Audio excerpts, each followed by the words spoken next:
I think being on the water, I would rather be on the water than I would on the land. And I think that's when they say it's in your blood. I think it honestly is. I think there's some attraction that would drag me to sea no matter what. The early mornings in the summer, when you're up with even before the sunrise, 3 o'clock in the morning, going to work on a beautiful morning. There's nowhere better. There isn't.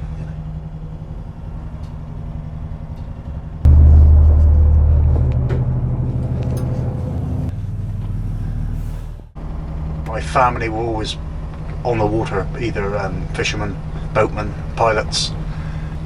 My elder brother worked on a local trawler when I was a child, and for my 9th birthday I was allowed to go to sea on a trawler for the day.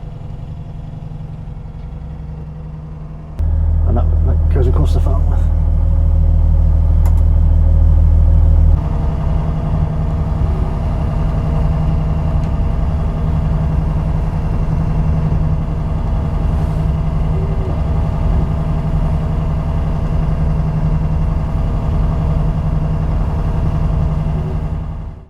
When I grew up in the village, we were on the quay waiting for the boats to come in every day. We would wait there in the wind and rain, waiting for the boats to come in the land. Be involved with it and see the fishermen, talk to the fishermen, see what the fish they caught. And we absolutely loved it. But if I was to land my fish in the quay now, nobody would pay any attention. Nobody would look at it. And it's a hard way to earn a living. There's no doubt about it. But it can be a very good life.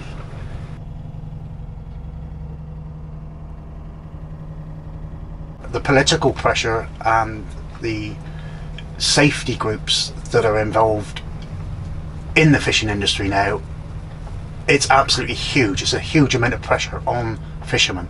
Working as an independent fisherman, to deal with all that on your own, as well as running a boat, catching the fish, maintaining the boat, it's too much. And I don't think there'll be what I would call a single-handed fisherman left in 10 years' time.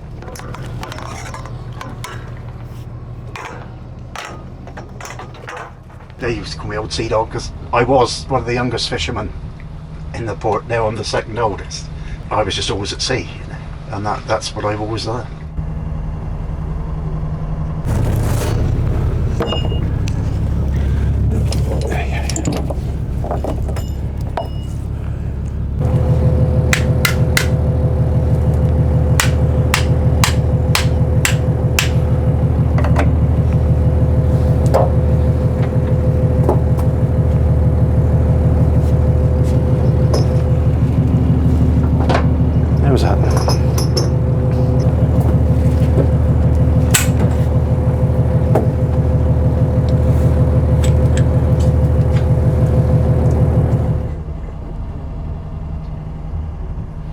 Working single-handed has its dangers, and I've been over the side of the boat on my own.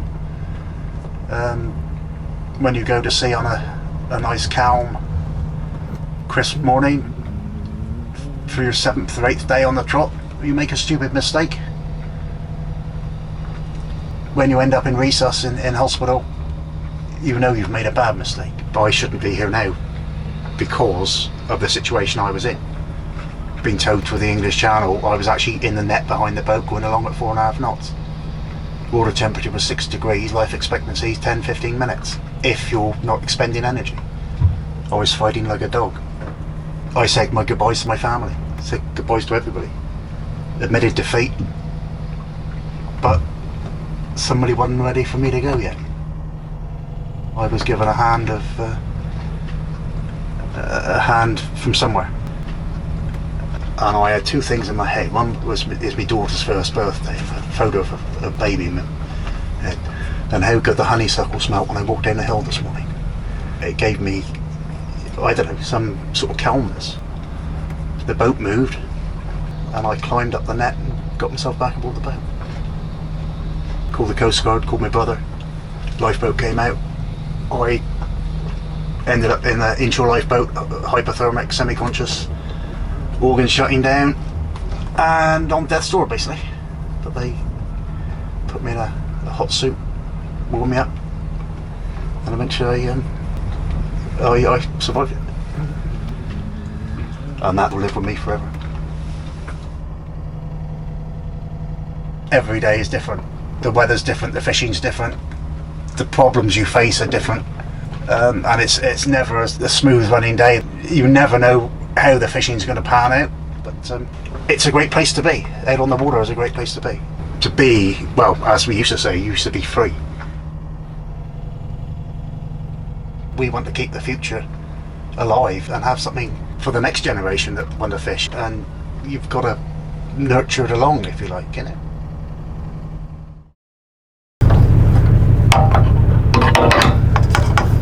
Everything's got its place.